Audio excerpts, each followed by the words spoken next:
No, I'm non-visual. I'm post-visual. You know, I've got my special masculine end of convention voice today. It's really kind of exciting. Do I need this? Why are you sitting in the back? Are you afraid of me? Come closer. All of you. Seriously. I walk all the way here. The fact that some of you hide in the back of the room is like if you want. I don't mind if you leave in the middle of it. I'm not hurt or ashamed. I'm utterly resistant to praise or blame. But I just like to see all of you really close in. Why are you here? You know, when I do these things, generally speaking, clear my head with no idea what I'm going to be talking about, because I'm usually pissed off about something, and it's usually something that'll pass in 2 weeks. So rather than keeping rage alive, I just prefer to, you know, clear my head and just not do anything.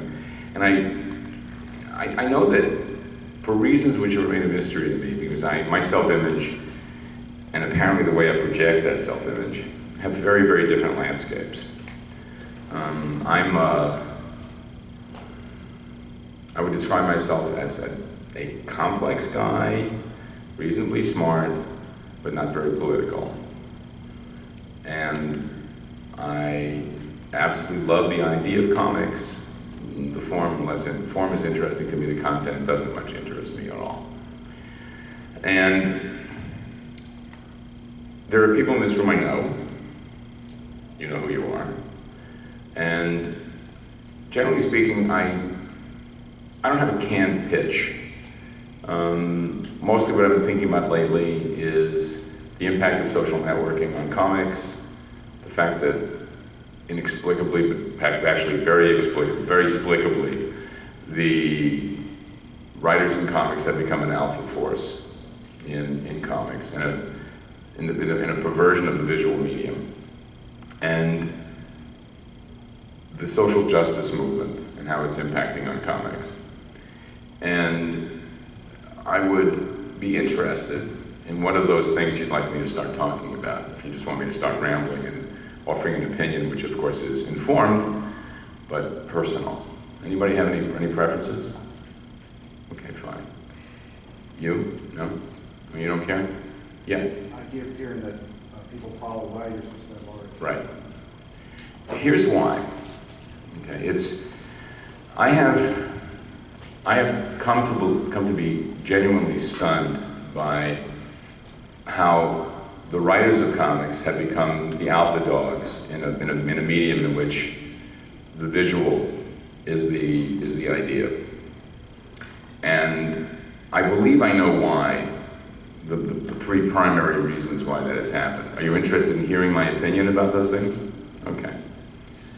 First and foremost, I believe the 90s was the beginning of the end for the artists controlling the material, because the work that was produced in the 90s was as utterly shitty as the work that's been done in the previous 6 decades of the existence of the form.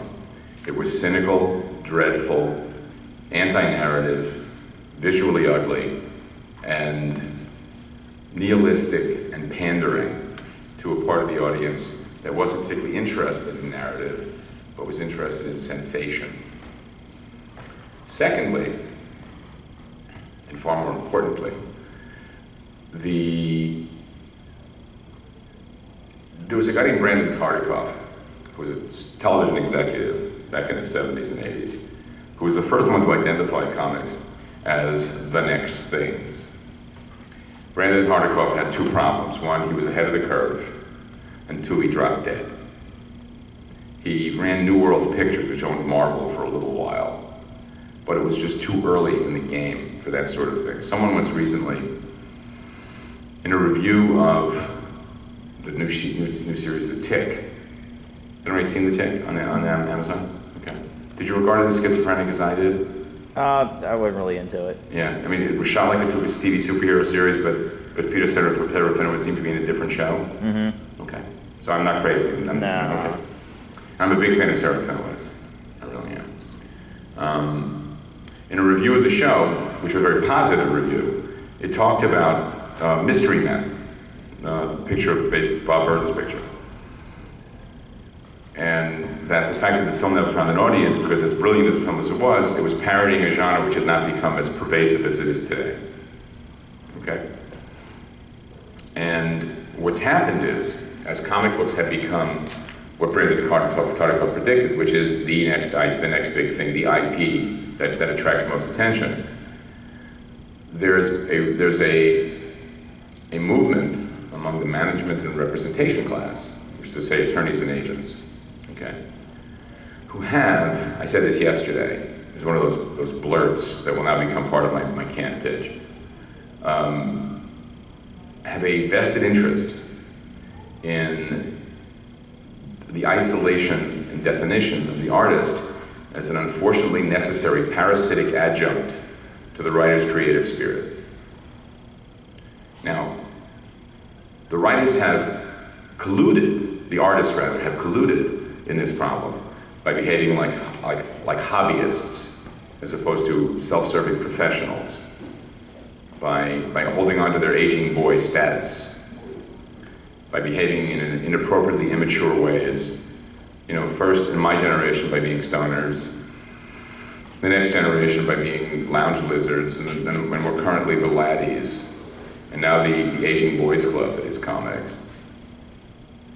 So whenever I see on any of the various entertainment or comics websites a comic book announced as being optioned by this studio or that company or whatever, it's always frequently identified as being by the writer, as if, as I pointed out a number of times in my cranky old man shouting from his lawn to get off my fucking front porch, on one more comic book that has managed to draw itself. And this gets no response because they've succeeded in doing this. Their artists have been pushed aside. You should understand, and it's important you know this, comic book artists are not illustrators. We are graphic designers in the service of narrative. And this brings me to the third part. This is your fault. Okay, and it's a two-pronged idea. One, most of you haven't got a fucking idea of how much of the writing of comics is done by the artist. And I mean that. You have no clue. Some of you seem to have, and I'm sure this isn't a conscious idea, there's a fluidity about it, that somehow the artist takes the comic book script from the writer, and what emerges from the artist's hands is a genuine divination of what has been placed on the page by the writer. Nonsense. Because for the most part, comic book writers, with very few exceptions, have little or no idea of how to tell a story visually. They have scenes, they have emotional impact, but they have no grasp of the mechanics, vocabulary, and syntax that make up the narrative of a comic book page. Further, they have very little idea of the single most important aspect of comic book design, which is the relationship of space to time in comics. Time is represented by space. The amount of space allotted to a panel is in direct relationship to the amount of time taken for the action in that panel. Writers haven't got a fucking clue about this. It's shocking to me. They also have no understanding of the fact that a page of comics, now let me step back for a moment. I'm talking solely about comic books on paper. Digital comics completely and totally obviates everything I'm saying. Digital comics utterly and completely obviates my entire skill set. Because digital comics are not about pages, they're about point and click. Digital comics take all the revolutionary ideas that we as comic book artists have introduced in comics over the past 50 years, and then blow them out of the water and go back to the era of of 3 panels a day in newspapers. Because that's really what digital comics are. You're pointing and clicking, you're coming in. Individual images. The relationship of panel to panel is almost non-existent. Okay?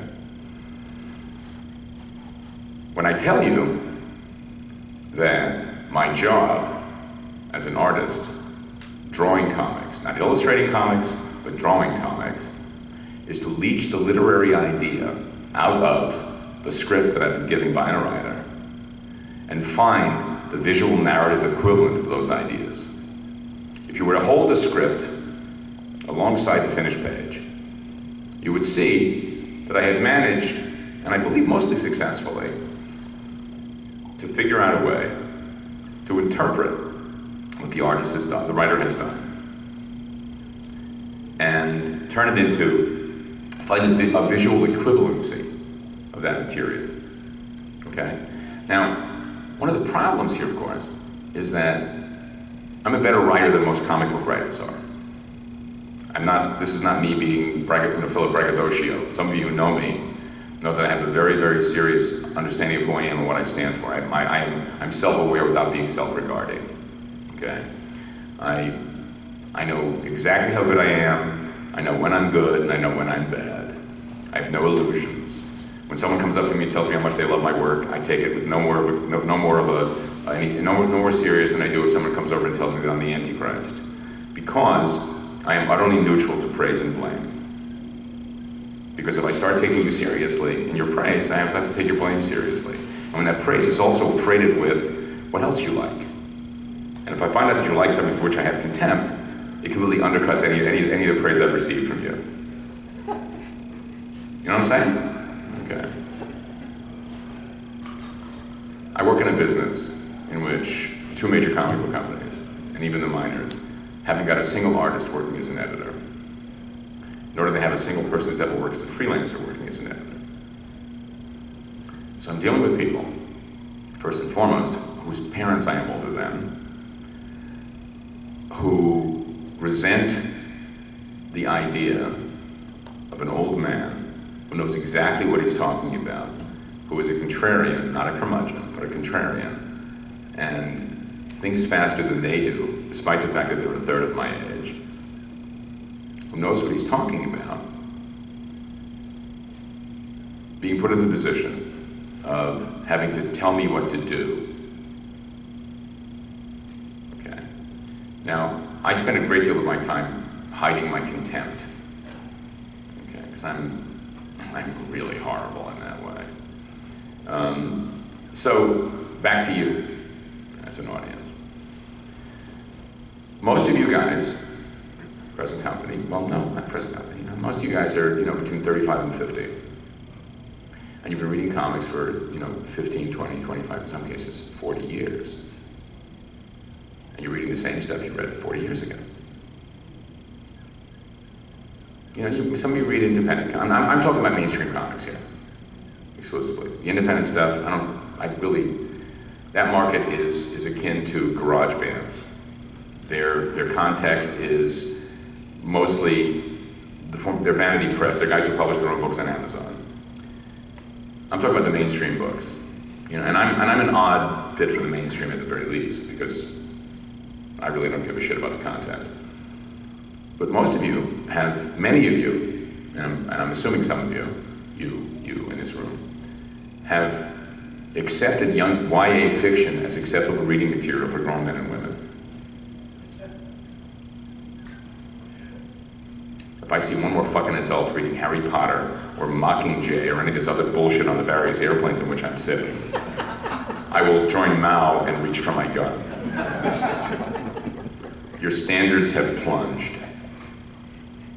And it's not just you, it's the culture itself. I mean, let's face it, this woman who writes that fucking 50 Shades of Grey bullshit has the goal to rob someone else's work, shitty work,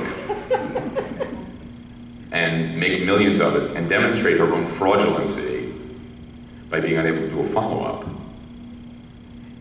It's always the second act that matters. Everybody can do it first, okay? So you guys have colluded in this by embracing the sea change that has taken place in comics, the work with characters, and I use the word characters in heavy quotes, that were written and created by 15-year-old boys, for 15-year-old boys, and 18-year-old recruits in the Army in 1940, which had then been justified, your tastes justified, by men like me, who have slathered gravitas on a 15-year-old boy's idea of an adult's solving problems. I mean, as I said yesterday, and I said it more than once, if you look at it really closely, you realize that what Batman is about is he had a bad day when he was 8. I'm being chastised already. Excuse me for a moment. Nobody important. Fuck these guys. Now, bear in mind, I'm not a guy coming from the outside being a Cassandra asswipe about this, because, I mean, I got a picture of me on my bulletin board right above my desk at the age of 17, and I'm tying a rope belt, because I weigh 265 pounds. My face looks like the rear end of a Buick, and my ass looks like the rear end of a bus, and I'm pretty comfortable in the fact that that's who I am inside. Okay, I am you. I am a fanboy. I love comic books. I really do. But at a certain point, one has to put away childish things. And I don't deny the need for superhero comics, although I think that their days are numbered as someone at Marvel and someone at Disney and Warner Brothers is going to realize they don't have to keep publishing comic books to keep the material in the public view, because civilians don't give a shit about this stuff anyway. So you guys are still reading the same stuff you read when you were 15, but in an edgy, gritty, brave way. You know, as I said yesterday, to quote myself, because I love quoting myself, it's so cute. It's comparable to me getting the rights to Curious George and taking Curious George and the Men in the Yellow Hat back to Africa to fight the Ebola epidemic. You're laughing, but I'm hoping some of you, at least, are laughing with some self-recognition to realize that's pretty much what's happening in mainstream modern comics. Watchmen, a genuinely brilliant piece of work, should have put an end to superhero comics. Because it pointed out just I'm losing this guy. Isn't it always that way? Another wholly owned subsidiary, ladies and gentlemen, that's it. You know, I'm in that part, there are 2 bolts in my ass, which will be reconnected tonight when I get home. I love my wife and she owns me. So, instead of literally demolishing the entire idea of superhero comics, it gave a mountain of lesser talents an entire new vocabulary to take these 15-year-old boys' idea of a tough guy things and turn them into a new franchise. And you bought it. You buy it. But significantly, there's only 250,000 of you. That's it. 250,000 people buy all the comic books made in the United States. Think about that number for a minute. Just consider that. Consider how irrelevant that makes all of that media attention in San Diego. Okay? Because it's not really a tail that wags the dog. Okay? I told yesterday I live in a small town. Most people have no idea what I do for a living. And when they get it, it's so abstract to them, they're just like, they pay you money for this shit? Really? I live in an agricultural town where the money is all in farming and packaging. And when the Iron Man film, the first one, was being trailered, the town was abuzz. They loved this. And not a single one of these people had any idea it was a comic book. None of them. When I told them, they said, oh, come on, really? No, not really. It's Robert Downey Jr., right? Okay. That's how invisible we are. Okay? So, none of this is to tell you not to do what you want to do. None of this is to shit all over your taste. But it is to question the idea, which is so much a part of comic book reading, that there is a difference between favorite and best. Just because you like something doesn't mean it's good. Be comfortable with that, okay? Most people in comic books think that what they love is the best. I like pizza. It's not really good, but it's pizza. You know what I'm saying? Before I go on my next read, any questions, any thoughts, any observations? Why are you afraid of me? Yeah, I know you're not, but you're acting like you are. Come on. My Stand up so they can hear you as well. Thank you. My question is, with the big two, the way they have everything prepackaged and pretty much mainlined into modern culture, do you feel like a lot of creators, and I mean both writers and artists, are no longer creating new characters? They're just taking these same old characters that they had, just repurposing them either for multiculturalism or, LGBT, political stance. Well, the answer is yes and no to both, really. Because, both companies are on a diversity quest right now. I was asked by two friends of mine to write letters of introduction for the DC talent program. They've got this, talent encouragement program. One of whom was a white guy of 33. Oh, by the way, I'm Jewish, I'm Ashkenazic Jew, so I'm outside of this realm, but I pointed out to him that every white person in the United States thinks they have some Cherokee in them. And he should have played that card, but it didn't work. My wife as well. She was astonished to find out how white she was. And the other was a trans lesbian from Texas, who I've known for many years, who lives a life as a transgender woman. And neither of them were accepted. And I was shocked because I was sure the transgender woman would get it in a heartbeat because we're going through that affirmative action mania, diversity mania right now. So I think the capacity for the search for diversity is really interesting in both companies. And it strikes me as the corporate equivalent of the kind of self-mythologizing that many of my colleagues do and that you guys buy wholeheartedly. These poses these guys strike of personal importance. I think the hunt for diversity is relevant, but less relevant than it seems to be, and seems also to be a pandering to the audience. Years ago, I asked one of my colleagues why, this is in the 80s, why with so large a black contingency among the readership, why there wasn't a larger contingency of black talent. At this point, it was still mostly white trash and me. And, it's true. Let's face it, And he said because they weren't really interested in being comic book guys, they were interested in being black comic book guys. And I got it. And he's a black comic book guy, but he's a good comic artist. And he's like Stephen Sondheim. I'm still here. He's still working. But I think in the other part of your question, I think companies like Image, which are transformed from what they were in the 90s, and are, by dint of an inadvertent apology for the 90s, is a great place and great source for creator-owned material. I love working there. The only drawback I have at Image is that there's no editorial oversight. Image is is a clearinghouse, not really an editorial house. There's no editor. There's no editorial staff. I hire my own editor. Because unlike a lot of my colleagues, I need to be edited. I have to have some idea of what I'm doing. Because I write and draw my own stuff.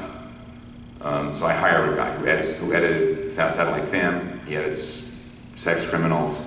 He's edited Midnight of the Soul. And he's done secret copy edits on books that I've been doing for other companies. So I think that the hunt for diversity will only succeed if it generates product that people are genuinely interested in. I have a real aversion to the social justice warrior movement. I hate identity politics because we're a balkanized culture as it is, we're tribal as enough as it is, and it's unnecessary to create, to bifurcate more tribes just to create more division in culture. I'm a liberal Democrat who's also a libertarian. I believe, and a bit of an anti-multiculturalist. I'm a second-generation American who believes that English should be the official language of the United States. Because I see what happened in Quebec. I think that children in school should not be taught in two languages. I think it's important that we all speak English. If you want to get a second language, wait till they're a couple of years older. Beat that second language, that language you brought from your foreign country out of you. You're part of a wider culture. I'm also only recently aware of all these white guys pissed off at other people doing other shit. I didn't understand the whole uproar about the Ghostbusters thing, because I don't have that much invested in this shit. It's just junk. Entertaining junk, but just junk nonetheless. I guess there's a big foo-furor going around about a Black Mary Jane in the Spider-Man movie. Who gives a fuck? Really, what does this matter? What has been demonstrated by these people is they will try anything to get you pissed off, to get your attention, and that's fine. I don't care. You know, one of the, I mean, when Marvel when Disney bought Marvel, and when Warner Brothers wrapped its claws around DC, my reaction to this was that I was shocked that comic books still continue to be published, because there are no Bugs Bunny cartoons anymore, but everybody knows who Bugs is. There are no more Disney, and there's no Mickey Mouse stuff, but Mickey Mouse is kept alive by licensing. So why do we need more Wolverine comics? We don't need more Spider-Man comics. The movies are, you know, when you compare the amount of money earned by the Spider-Man comic book and the Spider-Man movie, you know what I'm saying? Really? What's the point? So, I mean, I'll be dead before it goes away, but some of you may live to see the end of the business in that regard. Years ago, I was a speaker at the LA County Bar Association, an intellectual property seminar, and I talked about the end of comics. This is before the internet. And I believe that comics would survive as an epistolary medium, that we as artists would produce 6 to 8 pages, 10 pages a month, and mail them to our subscribers. Much as what's happening now on various websites. Is Pepe Moreno's comics website still going? I forget what it's called. Just things like that. And that still seemed to be the future. I mean, the first time I saw an iPad was at LAX on the way to JFK. This guy was reading a Johnny Romita Spider-Man from the early 1970s. That's the delivery system. That's the future. And it dismisses me. I mean, we are guys living in a business the equivalent of LP records. Okay. I still like monthly comics, but that model is disappearing. Mostly because much of the talent pool thinks that a month has 5 to 6 weeks. You know, many of you are reading books, you know, really. I mean, I do 25 pages a month because that's what I'm committed to do. But I realize that makes me look like a chump because I'm not, you know, acting on my feelings. Rather, someone actually expressed amazement at the fact that I get up in the morning at 5:30, I do a series of exercises and stuff, have breakfast with colleagues, and I sit at my desk at 9 o'clock and I start working, whether I'm in the mood or not, because it's my job. It's not my hobby. You know, I love the work I do. I no longer read comic books. I make comic books and give me the same pleasure to make them. I've been doing the New York Times crossword puzzle since I was 14. And comic books are very much like that puzzle. They are a craft work that makes me think. Any questions? Next, come on. Babe, you. You are the crown of creation, as Grace Slick would have it, yeah. Have you been approached to be an editor with that kind of... No, fuck no. Are you kidding? Are you kidding? What? Can you imagine the scenario that would create? He said to...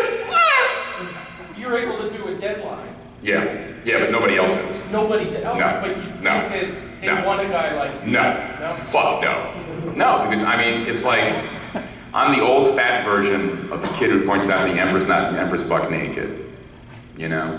No. When I moved to California the day before I turned 35 because of two things. A, the weather was killing me. I realized I finally no longer found the idea of being, you know, hip deep and snow romantic. And more than that, I realized at 35 I had no prospects. And I was potentially going to get this old. I had no idea. I was still a drug addict and an alcoholic at that point, but I knew that I was on a downslide and I had no prospect. And I had achieved a certain fame thanks to Flag. So I had an agent, and I thought I might get into the movies. You know, I don't know where the fuck that came from. And I came to California with the intention of staying for a year, hopefully. Ended up in television. And I'm so grateful. I cannot convey to you how grateful I am. Bear in mind, if I were doing that now, my career would be very different. Didn't know what to do with me back then. Now, a guy with a comic book pedigree in television can write serious checks. Those days, not. And all my samples were at 10 o'clock shows, and all the work I got was just direct that represented my other career. And I never worked in a show I watched. I've never seen the episodes of any show that I was on that were not written by me, because I couldn't give a fuck about that shit. You know, it's just, who cares? I mean, I'm sorry, I just don't care about this stuff. I also worked for a year on the single worst television show ever made, which was like a television show that was so bad, it was a TV show and a novel about bad television. It was so bad. And I was finally fired from a show, and in retrospect, the gratitude that I feel for being fired was deep and profound because I was turning into a total tool. And I just, a month later, I realized I never wanted to do this again. And I was told by my spiritual advisor that I had to pray for the person who fired me. And I said, I pray that he gets ass cancer and a brain tumor. And that it eats its way through his fat fuck English Jew body and meets the shriveled turd that he uses for a heart. And now you know why I'm not an editor. I'm